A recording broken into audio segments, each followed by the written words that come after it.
This is the In Focus podcast from The Hindu.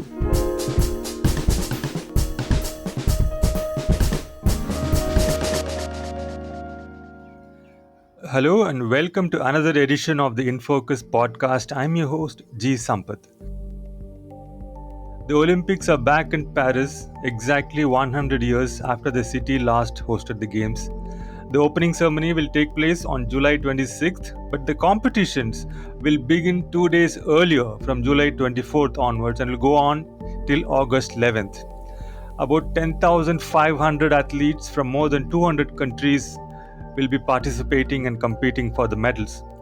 India, which came back with its best ever haul of 1 gold, 2 silver, and 4 bronze medals in the Tokyo Olympics, will be looking to do even better this time around. We are sending 117 athletes with a massive support staff numbering 140. In this preview of the Olympics, we take a close look at the Indian contingent, what to expect in the various disciplines, and our best medal prospects. We are joined by YB Sarangi from the Sports Bureau, who will be covering the Paris Olympics for us as well. YB, welcome back to In Focus and thank you for your time. Thank you, Sampath. It's wonderful to be back in focus. Great to have you, YB. So this time we have about 117 athletes and a big support staff.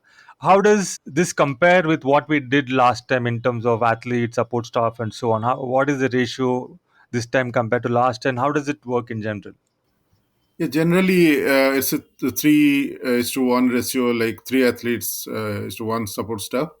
Now, after like in the last few editions of the games, not just Olympics, but other multi-sport events like Commonwealth Games and Asian Games, there have been demands from the athletes that they need their personal trainers and coaches, physios with them so that they can perform better because they know their training patterns, they know their body.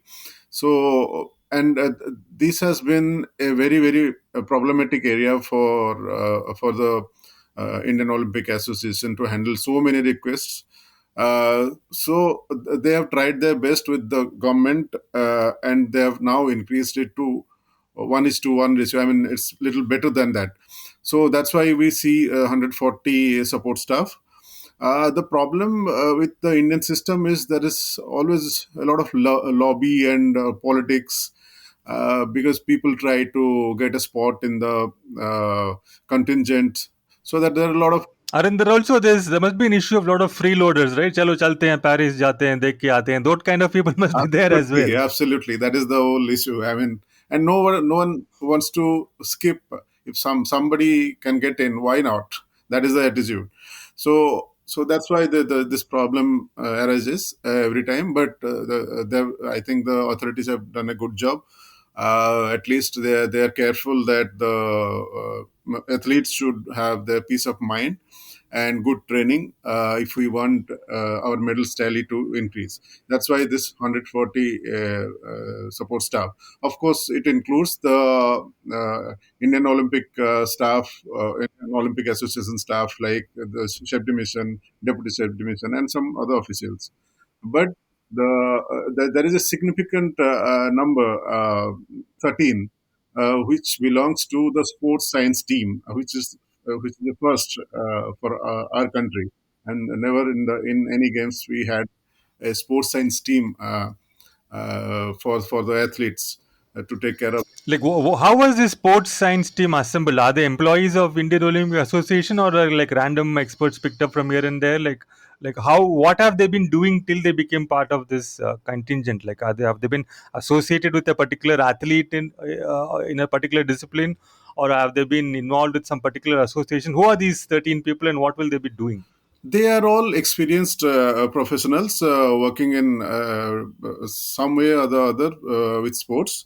Uh, like I'll tell you, Dr. Dinshaw Padiwala from Bombay. He's a reputed. He's a number one sports surgeon, sports injury expert in our country. So maximum of our athletes, they go to him if they have any issue or any surgery is needed or anything is there.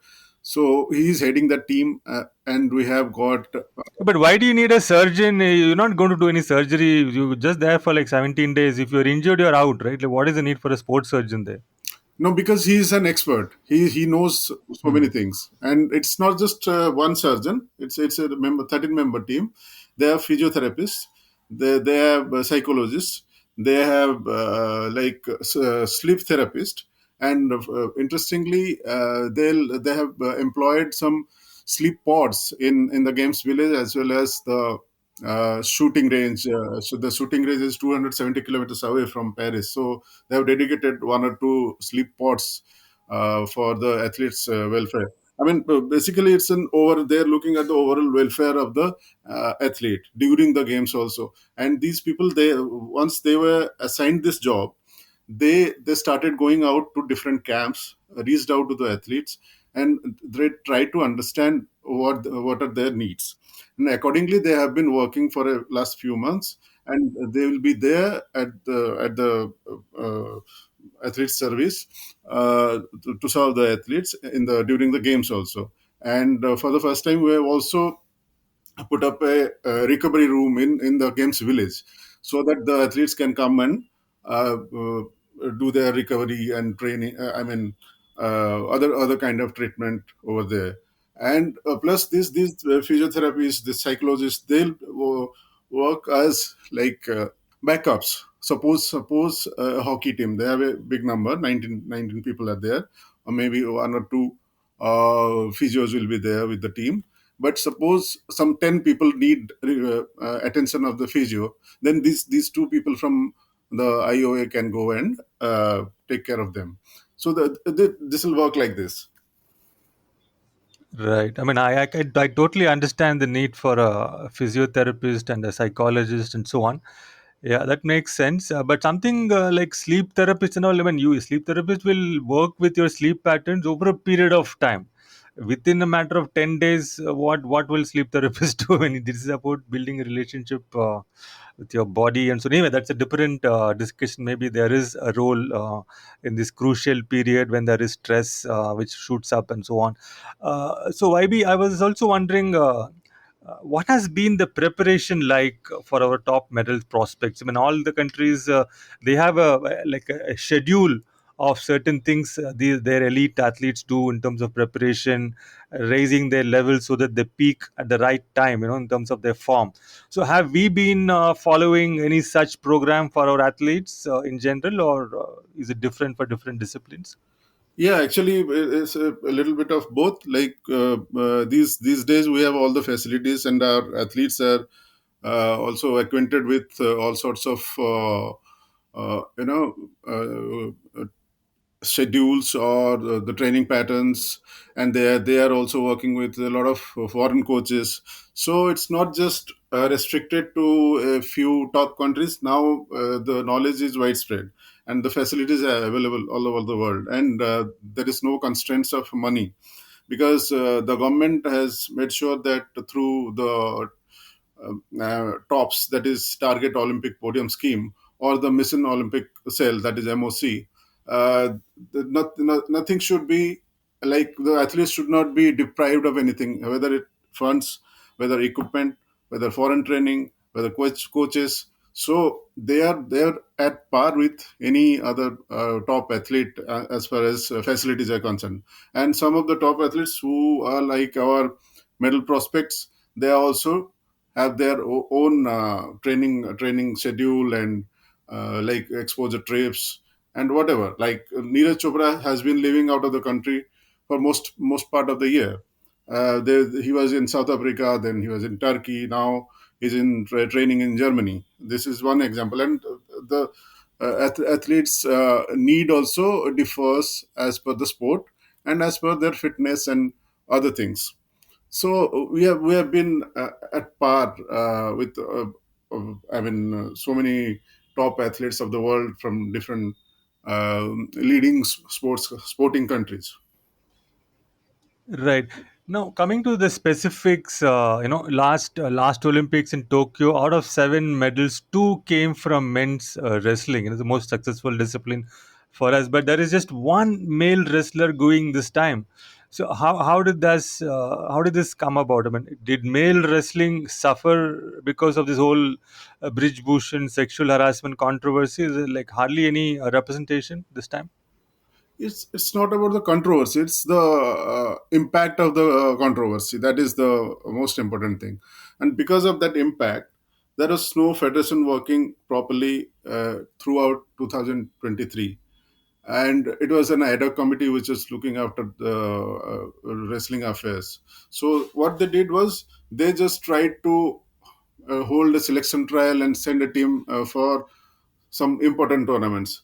So there was this steady absence of the domestic events, international exposures, national camps from under 15, under 17 onwards. I mean, up to the senior level.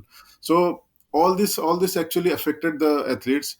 And whenever there is this such a disturbance happening in your family, I'll have to say wrestling family, then obviously that there are uncertainties in your mind, and it's not a good thing in the pre-Olympics year.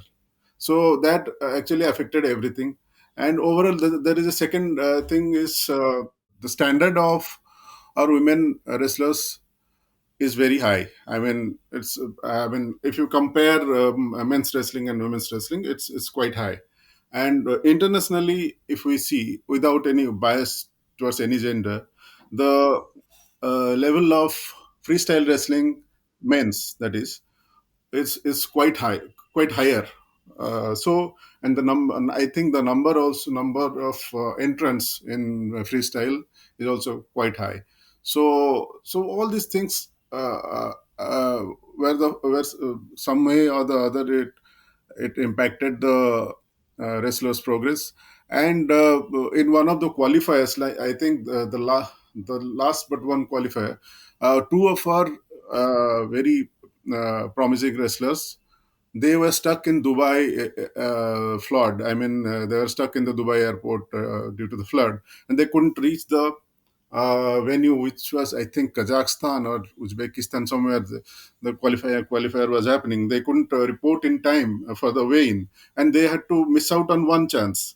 So had they been there, you never know. You could have got a good draw, and maybe we had two more of our freestyle wrestlers would have been in Paris. So many factors actually impacted the uh, qualification of our male wrestlers. And obviously the Greco-Roman, we don't have any wrestler representing India at this time.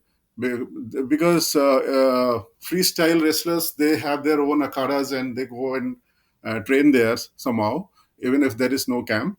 But Greco-Roman population in our country is very less, and the training partners are not easily available, and there are so many roadblocks. So they suffered the most. Right. What do you said that the women wrestlers standards in India are quite high compared to the men from a global perspective. So how do you rate the chances for the women wrestlers, Vinesh, Fogart, and Antim, and so on? For me, from my angle, Antim stands the best chance in 53 kg because she is the world world championships bronze medalist, and she got a quota.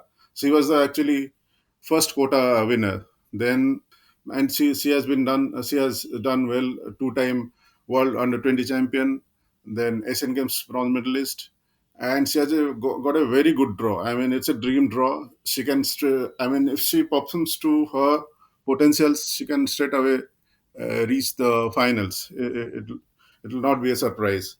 Uh, and she is just 19 years old. So Right, and given that she's such a great prospect for a medal, I think there was still some controversy over her physiotherapist or someone not being allowed to travel. So many issues, visa. I don't know. I've been reading randomly about this. Why do we make it so difficult for our athletes? What happened with that's because, Antim? What is that controversy about? yeah, that's because the ad hoc committee was running the show, and they were not there was not a single member who belonged to wrestling.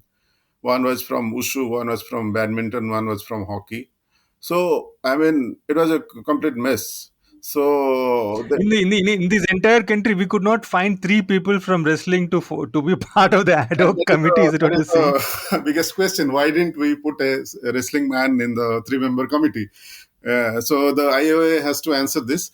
But very interestingly, IOA President PT Usha pointed out that the ad hoc committee didn't think it fit to provide the desired support staff to Antim, and the people who passed the long list to the Olympics, they also didn't think that Antim should get her desired coaches and support staff. If we give the desired support staff to Antim, she might end up coming back with a medal. So let's not give it to her. Is that the logic here?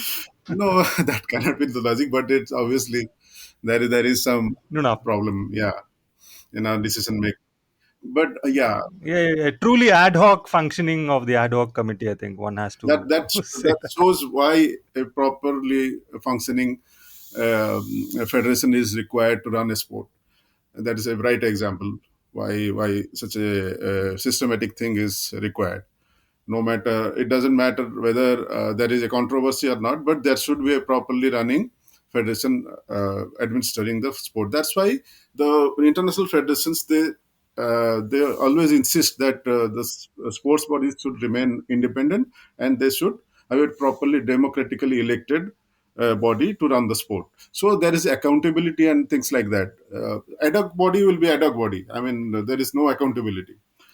So yeah, so uh, if we leave aside Antim, then we have the second name should be Vinesh, who is a two-time world championship bronze medalist. But the problem this time was again because of the mess. She was not sure whether her preferred weight was 53 kg, and she was ready to fight with Antim because she had got the quota. But there was not any certainty whether the trial will happen, whether the trial will not happen. That's why whenever the trial happened, she insisted and competed, and that was unprecedented. One wrestler competing in two weight categories. She competed in 50 kg and she competed in 53 kg, and she won the trial in 50 kg and went on and got the quota in 50 kg. And then the elected federation came in, and they decided that no, we are not going to put the wrestlers who have got the quotas to another trial because that will be too close to the Olympics. So now she's competing in 50 kg, but her body weight remains around 58, 59. So cutting 9 kgs, 8 kgs is a huge task, and it's a very competitive weight because it's the lowest weight. So she'll be up against a very difficult task with a lot of competitive wrestlers in the weight category. And let's see if, but she's very determined. She's very determined, and she has done. So she's as of today, she's 58 kgs. Yeah, her natural body weight is 57, 58, maybe 59. So how will she come to 50 kgs in about That is what, that 2 weeks? where that is the point. I mean, she has to cut weight, and I mean, she has to. I mean, basically, she's. Yeah, but why couldn't what exactly was the problem in the Indian whatever ad hoc committee, whoever was in charge in letting her qualify for the 53 kgs because she lost in the 53 kg trials? Is that the reason? No. No, that is not the point. The ad hoc committee was not sure what to do, so they didn't have the clarity. And once when they said that the trials will happen, so this Vinesh thought maybe if I go for 53 kg and already the quota is with Antim, and suppose the trial for Olympics doesn't, because the here in wrestling the quota belongs to the country, not the athlete, unlike boxing. So if I don't get the opportunity to for another trial before the Olympics, and if I don't fight with Antim, then I may not go to the Olympics at all. So let's go for the 50 kg, because most of the top athletes in the 50 kg had qualified by that time, and the last qualifier was left. So she thought this is the best opportunity. If I go and compete in even in 50 kg, at least I'm going and representing the country in 50 kg. instead of not going at all. So because of the uncertainty, she decided that I'll fight in both, and finally she won the 50 kg, and she got the quota in 50 kg. So that's why now. So we have Antim in the 53 kg and Vinesh in the 50 kg. So what about the other women wrestlers? Quite a few more, right? Yeah, yeah. Anshu Malik is there in 57 kg, former world championship silver medalist. But there is a bit of doubt over her fitness because she injured one of the shoulders in a recent sparring. So and the other one is 68 kg. Nisha Daya is there. I think former world under 23 silver medalist. But nobody gives her the. I mean, thinks that she can go on to win a medal. The other girl is Ritika Hooda. She is in 76 kg, current world under 23 champion, and she has the reputation of beating top guys. I mean, above her. Right. Now, YB, moving on to shooting. I mean, India typically sends a huge contingent in shooting. We have done that again. This time we have I think the largest contingent of all the disciplines, I mean, excluding team sports like hockey, I think is in shooting. But in Tokyo, it was a complete washout, right? I mean, we had a big team, but not a single medal. So this time again, we have a sizable contingent. How do you assess their form, their chances? Have you learned from the Tokyo debacle and drawn those lessons? Yeah, not just Tokyo. I mean, the last time our shooters won a medal was in 2012 London Olympics, and so for the last two Olympics we haven't won a medal in shooting.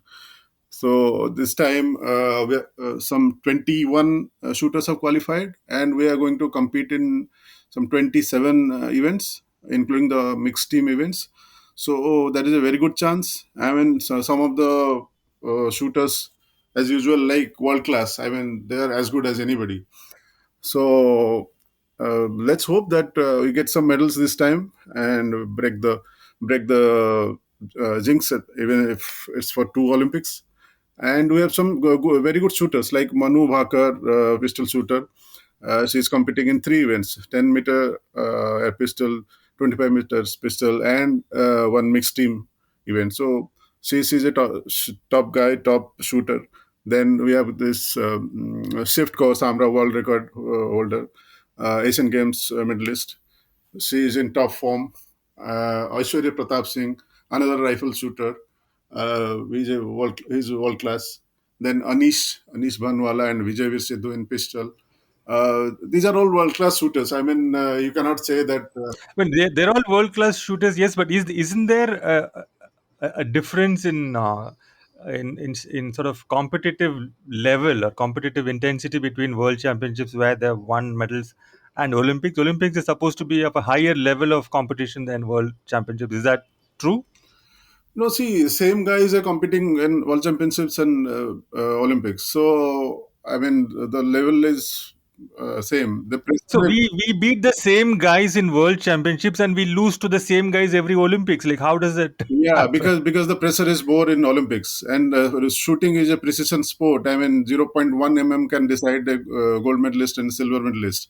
So it's I mean, the margin is as thin as that. So I mean that's why it's a bit of lottery also. Like if something goes wrong, and then you're finished.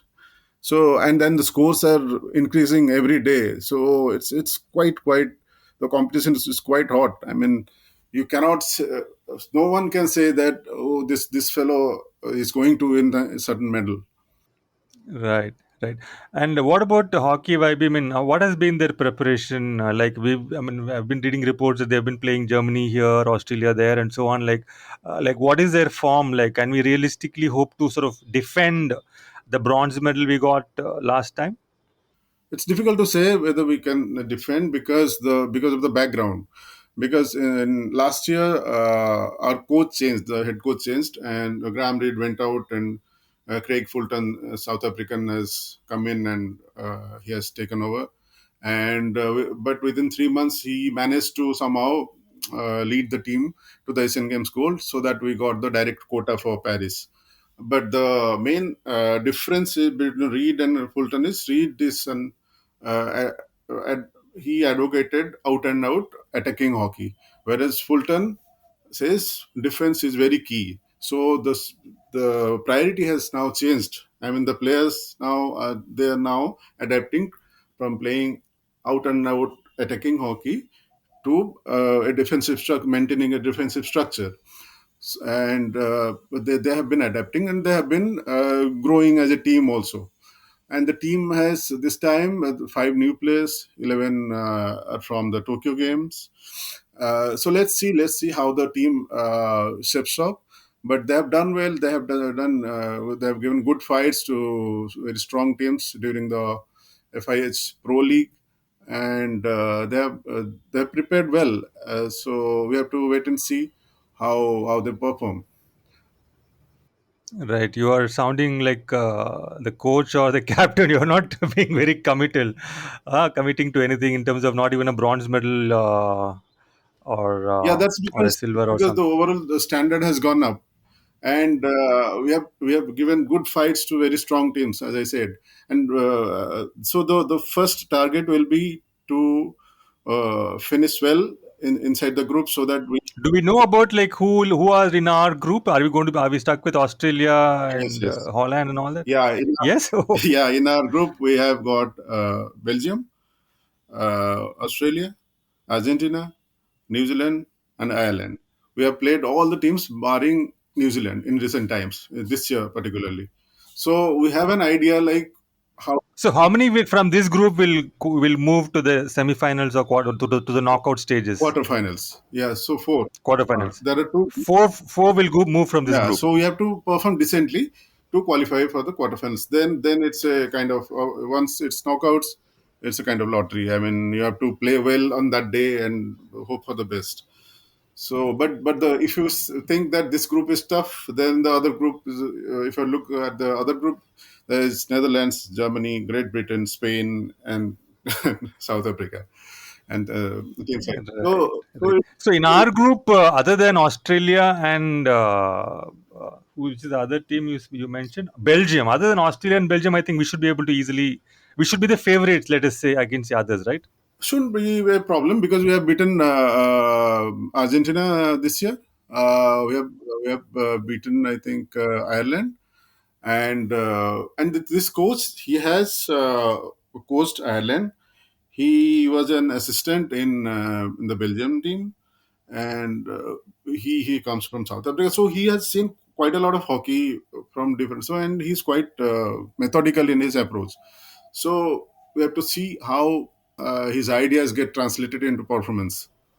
Right, right. And what about track and field, YB? I mean, we know that Neeraj Chopra, of course, is a gold medal prospect. He will always be a favorite in whichever event he takes part in. But beyond Neeraj Chopra, like what does it look like? First, Chopra. I mean, he has not competed in many events this year. I mean, he has been preserving his body, and you must have come across this adductor issue, adductor muscle Yeah, issue. So yeah. he has been quite choosy in his this thing competitions, but he is a big match guy, and he knows how to handle his body, how where to perform, how to perform. So he has not like I was there in Bhubaneswar for the Federation Cup in May, I think May. Yeah, which is where this injury worsened, right? I mean, ideally, he would not have wanted to participate. I think he was forced to take part in that, right? Kind of, yeah, because the federation made it mandatory for all the athletes to come and compete in at least one event. And since this June event was very close to Paris, so he preferred this May event. And he was competing in Doha Diamond League, so it was closer home, so he didn't have to travel a long distance. But whatever I saw there, like and it was very very humid. So after three throws, he just I think three or four three throws. Yeah, he went up to his coach and spoke for 2 3 minutes or 5 minutes. Then he did his fourth throw. Finally, he won the championship. But after that event, he came and spoke to us, and he told that had I not, been in a winning position also, I wouldn't have thrown more than four because it's very humid. So he knows how to and where to push himself. So he's a very, I mean, talented guy, obviously, and very intelligent also. So he'll manage himself. I'm sure he's going to manage himself well. And this time the competition is very, very tough. I think it will be tougher than Tokyo because so many guys have crossed 85 meters. And now, currently in that list, I think world leading list of 2024, Neeraj is at fourth place. So let's see how he performs. Maybe the gold medal may not be easy to get.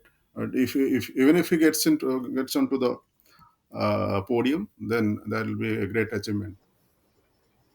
Right. And beyond Neeraj, what's happening on the track and field, Nothing much. I mean, Vaibhi? we can expect maybe Avinash Savle to the 3,000 meters triple chaser to do well because he broke the national record recently, and so maybe he'll do well.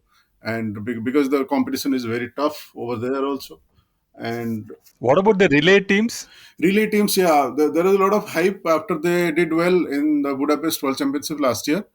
Then by getting below 3 minutes, but then again they won the Asian Games with 3 minutes something. But it's a little bit difficult and it's not very easy because if they get to the final, that will be an achievement, I think. Right, right. And what about the other events where we have got medals last time? What about Mirabai Chanu is the only prospect in weightlifting, and is she again a medal prospect this time too, or are there any injury form related issues? Yeah, there are some injury issues because she has been struggling with injuries for the last 1 year or so. And if you have seen that Asian Games performance, it was very, very disappointing because she injured herself on the podium during the competition. And but it was amazing the way she came back within 5 months of not lifting any weight or not training. She came back and competed in one of the World Cups. But yeah, obviously the total weight was, I think, 184 kg, which was by by her standard, it was a very, very low total. But she has done it before. I mean, if she remains injury free and if she lifts more than 200 kgs, then obviously she is going to get a medal. But it will not be easy because she has not done 200 kg in recent times. At least in a, Right, right, right. And what about boxing? Do we have any realistic prospects? yeah, of course, because we have two current world champions in Nikhil Jarin in 50 kg and Lavlina Bargo in 75 kg, and two world medalists in like Amit Pangal, a former world silver medalist, and Nishan Dev, current world championship bronze medalist. This Amit Pangal was a pretty hot prospect at Tokyo, but he disappointed to everybody's shock. Is there any how is it going to be different this time? Has there been any changes in the way he's approaching an event like the Olympics and so on? Yes, it was a big, big shock because he entered the Olympics, Tokyo Olympics, as world number one, and he was a big medal prospect over there. But after that shock, he came back and won the Commonwealth Games. Then they took another long break. Then he didn't get a chance to compete in the qualifiers. But it's commendable that the only last chance he got, he grabbed a quota place, and now he's training in his own way because he learned from the last times preparations when the team went to Italy and trained there, and he struggled for food and everything. So he hasn't gone out with the rest of the squad this time to a foreign location. He is training in Rohtak in his home comfort, eating home food, and everything is like in home, and when he's comfortable in that way. So he has matured a lot, and he's not. He has learned from his mistakes. He understands his limitations. So with experience, he should give a lot better performance than what he did in Tokyo. Right, and Lovelina also, I think her hasn't her weight category changed from Tokyo? Yes, of course. 69 kg, she got a medal in 69 kg. After that, she switched to 75 kg 2 years back. And after that, she has actually improved her performance. She has got an Asian title, a world title, Asian Games, I think, silver medal, and now and she has worked a lot on her limitations, like a lot of earlier her right hand was not moving at all, like it was like stuck in one place, and she was countering a lot. So now she has improved her movement, improved her punches. So now she's a much improved boxer, and hopefully she'll do well, even though 75 is very very tough in terms of uh, But what is her natural body weight range? I mean, is it like close to 75, close to her natural body weight, or is it like Vinesh she has to starve herself or put on more weight or something like that? No, actually, she was competing in 69. I think her body weight was around 71, 72. So it was ideal for 69. But the 69 went, I mean, that weight was abolished. I mean, after 75, the next is 66. So if she had gone down to 66, then she would have cut a lot of weight. So she preferred to go up and put on some weight so that she doesn't have to starve, and she can box well.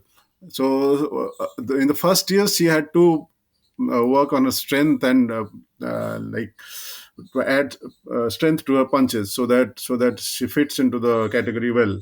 And I think after 2 years, she has done well and increased her strength and overall game also.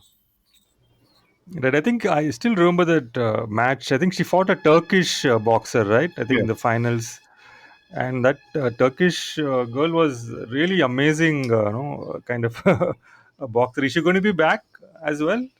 Uh, Any idea?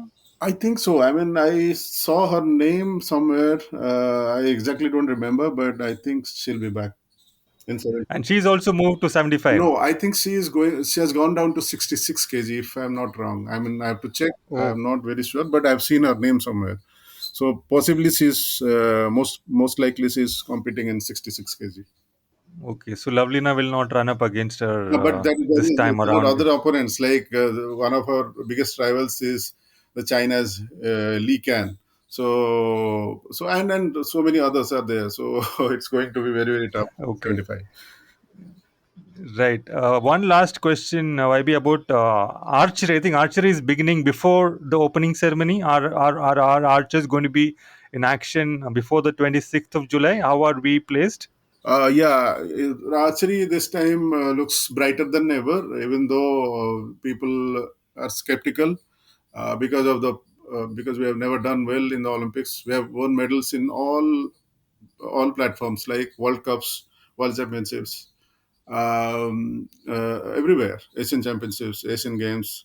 Even though at the top level we are not very consistent, but we have got medals. We have never got a medal in the Olympics. And this time, the preparation has been rigorous. The preparation has been very long and very methodical. We hired a Korean coach, and the trials were very tough and multi-phase trials. And so let's see. I mean, I went and met the archers before the left.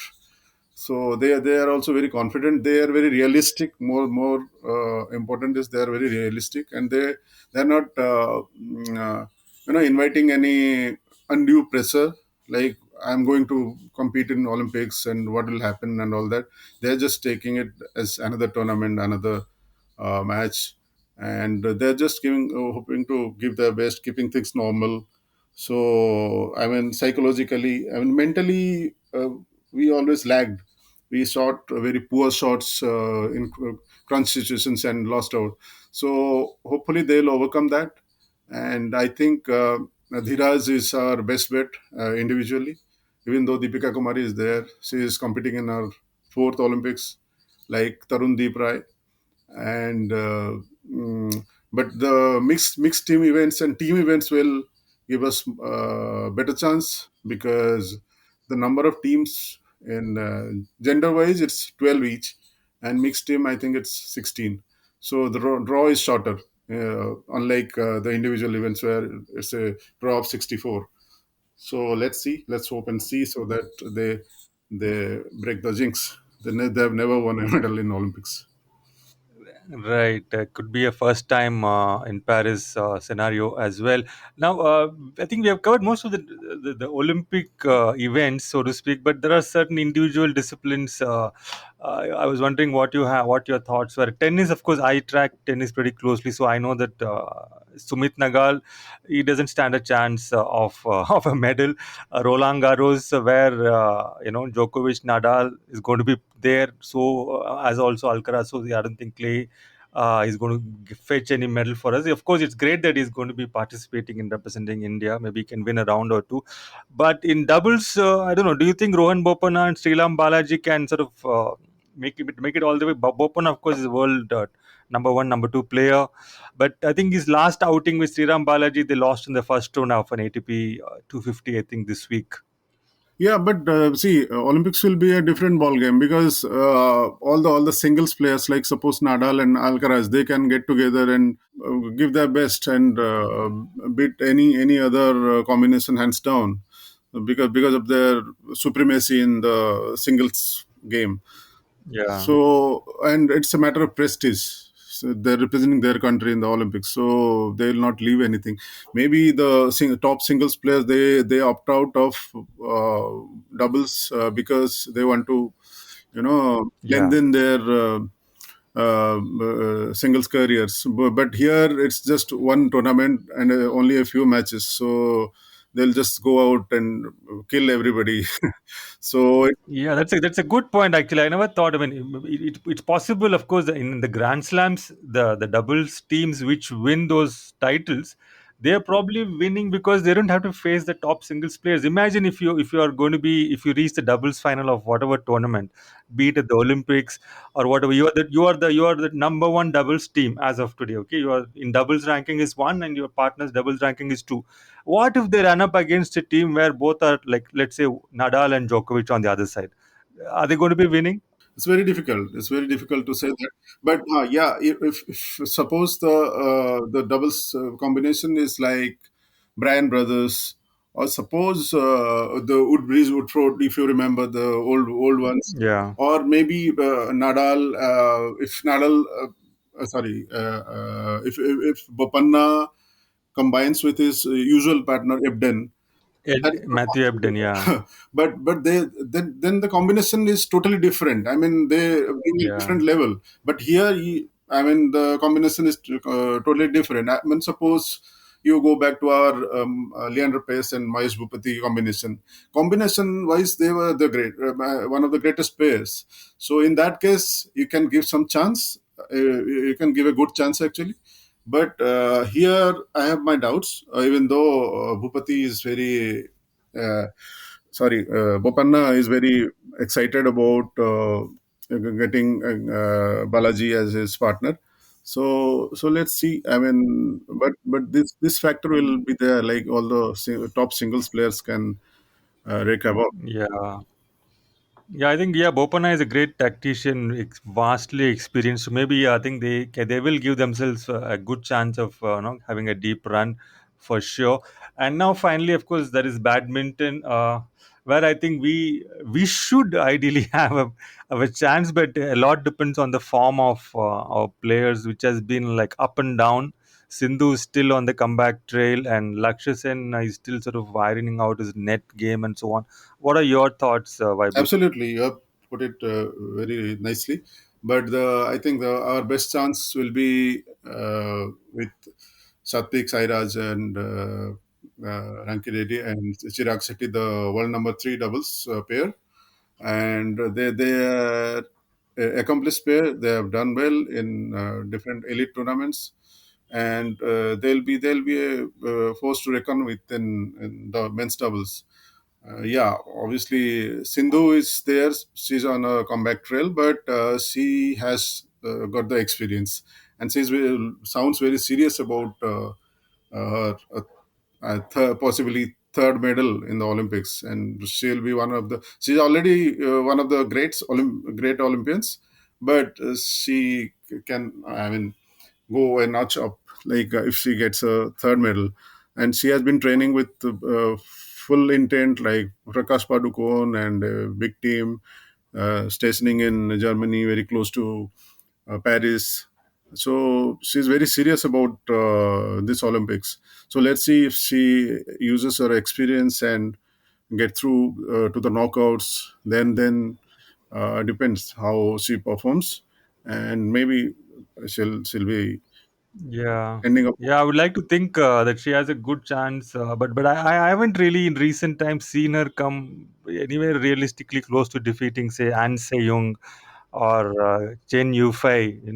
It seems to be like clearly one step below them in form and movement and so on. But anyway, she is working hard, and I think we should hope for the best. Thank you so much, YB, for your observations. It's an absolute pleasure talking to you. Is there any final thought? I mean, I'm giving you one more chance to put a number. It was 7 last time. Is there a number that you want to go with this time? Will we touch double figures? See, Like any? the government, I mean, the sports ministry, the IOA, they are very excited. They are very optimistic that we'll touch double digit this time.